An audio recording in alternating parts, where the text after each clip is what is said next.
வணக்கம். கற்போம் மாறுங்கள் சேனலில் இன்றைக்கி நம்ம பார்க்க போகிறது சங்க இலக்கியம் 8 தொகையில் இதுவரைக்கும் நடைபெற்ற தேர்வுகளில் கேட்கப்பட்ட வினாக்கள் பார்த்துட்ருக்கோம். அதில் பகுதி 2 தான் இன்றைக்கி பார்க்க போகிறோம். PGTRB 2005 2006 கேட்கப்பட்ட வினாக்கள். 8 தொகை நூல்களுள் புறப்பொருள் உரைக்கும் நூல்கள் 2. 8 தொகை நூல்களுள் புறப்பொருள் உரைக்கும் நூல்கள் 2. சங்க இலக்கியத்தில் அமைந்துள்ள பாடல்கள் பெரும்பாலும் இப்பாவகையை சார்ந்தது. ஆசிரியப்பா.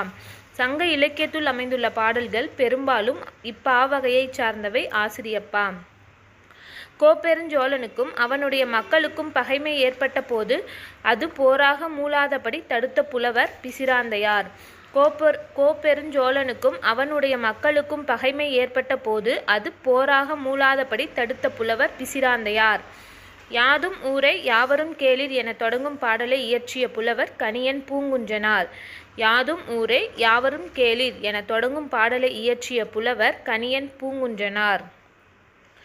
சங்க இலக்கியங்களில் 9 அடி முதல் 12 அடி வரையில் காணப்பெறும் தொகுப்பு நற்றிணை.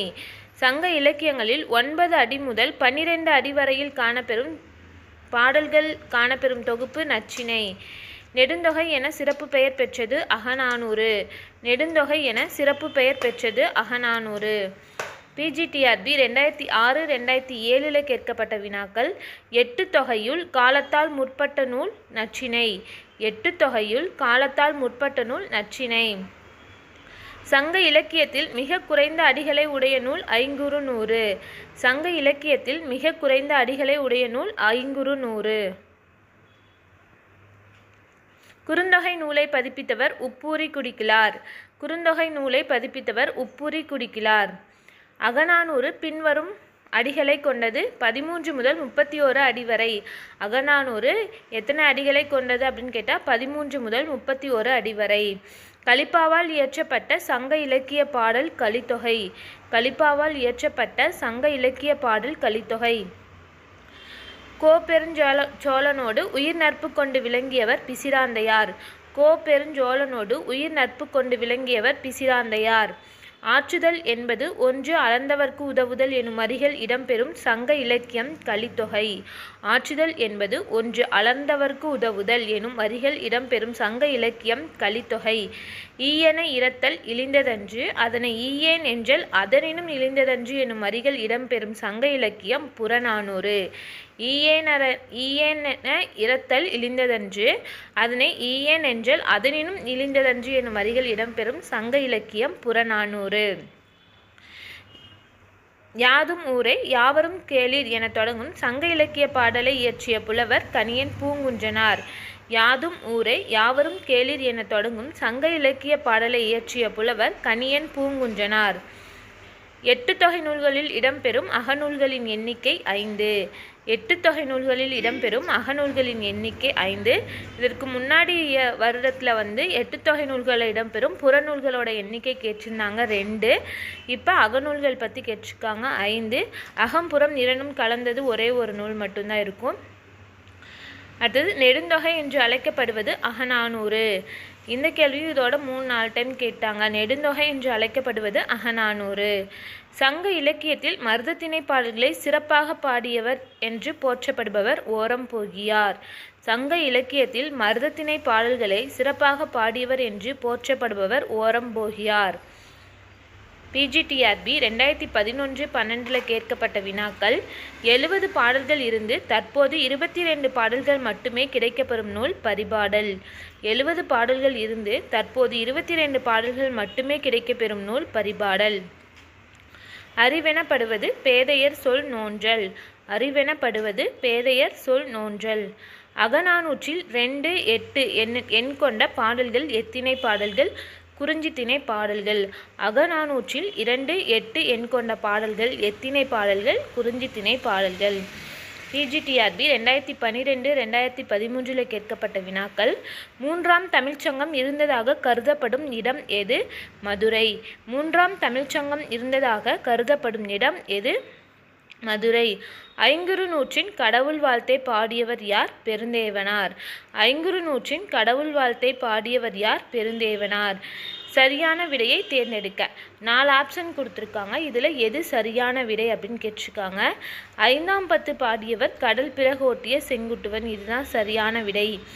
அதுவே 2ஆம் பத்து பாடியவர் யாருன்னா இமயவரம்பன் நெடுஞ்சேரலாதன். 2ஆம் பத்து பாடியவர் இமயவரம்பன் நெடுஞ்சேரலாதன். 3ஆம் பத்து பாடியவர் பல்யானை செல்கெழு குட்டுவன். 4ஆம் பத்து பாடியவர் கலங்காய் கண்ணி நார்முடிச்சேரல். 5ஆம் பத்து பாடியவர் கடல் பிறகோட்டிய செங்குட்டுவன். இங்கே சரியான விடை எதுனா 5ஆம் பத்து பாடிய கடல் பிறகோட்டிய செங்குட்டுவன். 5ஆம் பத்தில் பாடப்பட்டிருக்கக்கூடிய மன்னன் வந்து கடல் பிறகோட்டிய செங்குட்டுவன். 2ஆம் பத்தில் பாடப்பட்டிருக்கக்கூடிய மன்னன் வந்து இமயவரம்பன் நெடுஞ்சேரலாதன். 3ஆம் பத்தில் பாடப்பட்டிருக்கக்கூடிய மன்னன் பல்யானை செல்குழு குட்டுவன். 4ஆம் பத்தில் பாடப்பட்டிருக்கக்கூடிய மன்னன் கலங்காய் கண்ணி நார்முடிச்சேரல்.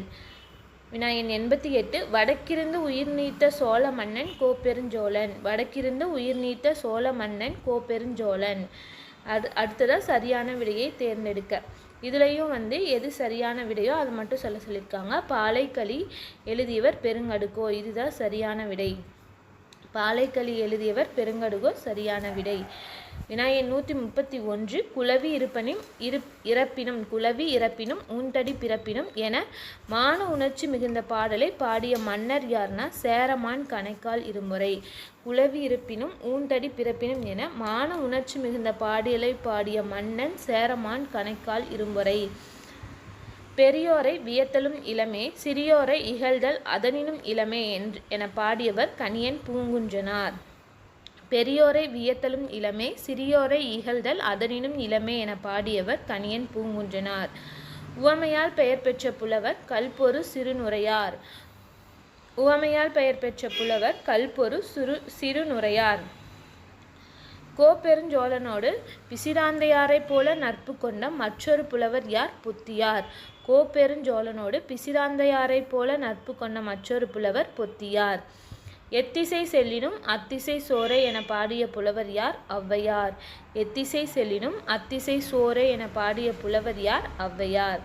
PGTRB 2014-15 கேட்கப்பட்ட வினாக்கள். ஆட்சியையும் போரையும் பண்புகளையும் அரசனுக்கு வேண்டும் அளவு தொகுத்து கூறும் வரலாற்று இலக்கியம் புறநானூறு. ஆட்சியையும் போரையும் பண்புகளையும் அரசனுக்கு வேண்டும் அளவு தொகுத்து கூறும் வரலாற்று இலக்கியம் புறநானூறு. மோரியர் நந்தர் வடுகர் முதலிய வடநாட்டு மன்னர்களை பற்றி குறிப்பிடும் நூல் அகநானூறு. மோரியர் நந்தர் வடுகர் முதலிய வடநாட்டு மன்னர்களை பற்றி குறிப்பிடும் நூல் அகநானூறு. நின்ற சொல்லர் நீடு தோன்றினியர் என தொடங்கும் பாடலை பாடியவர் கபிலர். நின்ற சொல்லர் நீடு தோன்றினியர் என தொடங்கும் பாடலை பாடியவர் கபிலர். தசம்பு துலங்கடுக்கை பொருள். இதோட பொருள் என்னன்னா கற்குடம் வைக்கப்படும் இருக்கை. தசம்பு துலங்கடுக்கை இதோட பொருள் கற்குடம் வைக்கப்படும் இருக்கை. சங்கங்கள் பற்றி குறிப்பிடும் இலக்கண நூல் இறையனார் அகப்பொருள். சங்கங்கள் பற்றி குறிப்பிடும் இலக்கண நூல் இறையனார் அகப்பொருள். மன்னர் புலவர் உறவை மேம்படுத்தி உரைக்கும் நூல் புறநானூறு. மன்னர் புலவர் உறவை மேம்படுத்தி உரைக்கும் நூல் புறநானூறு. கொங்குதேர் வாழ்க்கை அஞ்சிரை தும்பி என்ற வரி இடம்பெறும் நூல் குறுந்தொகை. கொங்குதேர் வாழ்க்கை அஞ்சிரை தும்பி என்ற வரி இடம்பெறும் நூல் குறுந்தொகை. வாழ்க்கை அஞ்சிரை தும்பி என்ற வரி இடம்பெறும் நூல் குறுந்தொகை. கொங்குதேர் வாழ்க்கை அஞ்சிரை தும்பி என்ற வரி இடம்பெறும் நூல் குறுந்தொகை. கடைச்சங்க அரசன் காலத்தில் செய்யுள் யாத்த அரசன் யாருன்னா பாண்டியன் நெடுஞ்செழியன். கடைச்சங்க அரசன் காலத்தில் செய்யுள் யாத்த அரசன் வந்து பாண்டியன் நெடுஞ்செழியன். முச்சங்கத்திற்கும் உரிய இலக்கண நூல் அகத்தியம். முச்சங்கத்திற்கும் உரிய இலக்கண நூல் அகத்தியம். பீடுகெழு குரிசிலும் ஓர் ஆடுகளம் அகலே என்ற பாடலை பாடியவர் ஆதிமந்தியார். பீடுகெழு குரிசிலும் ஓர் ஆடுகளம் அகலே என்ற பாடலை பாடியவர் ஆதிமந்தியார். 3 தமிழ்ச்சங்கம் இருந்தமை உண்மை என்பவர் கா. சுப்பிரமணிய பிள்ளை. 3 தமிழ்ச்சங்கம் இருந்தமை உண்மை என்பவர் கா. சுப்பிரமணிய பிள்ளை. PGTRB 2017 கேட்கப்பட்ட வினாக்கள். புறநானூற்றில் எத்தினை பாடல்கள் இடம்பெறவில்லை? உளினை திணை. புறநானூற்றில் எத்தினை பாடல்கள் இடம்பெறவில்லை? உளினை திணை. கொல்லை புனத்த அகில் சுமந்து கல் பாய்ந்து வானின் அருவி ததும்ப, இந்த பாடலடி எத்துணைக்குரியது அப்படின்னா குறிஞ்சி திணைக்குரியது. கொல்லை புனத்த அகில் சுமந்து கல் பாய்ந்து வானின் அருவி ததும்ப, இப்பாடலடி எத்துணைக்குரியது? குறிஞ்சி திணைக்குரியது. சங்க காலத்தில் 100க்கும் மேற்பட்ட பாடல்களை பாடிய புலவர்களின் எண்ணிக்கை 5. சங்க காலத்தில் 100க்கும் மேற்பட்ட பாடல்களை பாடிய புலவர்களின் எண்ணிக்கை 5. வினா எண் 66. குடவோலை தேர்தல் முறையை கூறியுள்ள நூல் அகநானூறு. குடவோலை தேர்தல் முறையை கூறியுள்ள நூல் அகநானூறு. ஊரார் பழிச்சொல்லால் தலைவி நைவதனை 7 நண்டுகளால் மிதிப்படும் ஓர் அத்திப்பழத்திற்கு ஒப்பீடு செய்த புலவர் பரணர். ஊரார் பழிச்சொல்லால் தலைவி நைவதனை 7 நண்டுகளால் மிதிப்படும் ஒரு அத்திப்பழத்திற்கு ஒப்பீடு செய்த புலவர் பரணர். நெடிய மொழிதலும் கடிய ஊர்தலும் டேஸ் அன்று தம் செய்வினை பயனே. இந்த டேஸை ஃபில் பண்ணால் அங்கே செல்வம் வரணும். நெடிய மொழிதலும் கடிய ஊர்தலும் செல்வம் அன்று தம் செய்வினை பயனே. இதுவரைக்கும் PGTRBயில் 2017ஆம் ஆண்டு வரைக்கும் கேட்கப்பட்ட வினாக்கள் பார்த்துருக்கோம். அடுத்த வீடியோ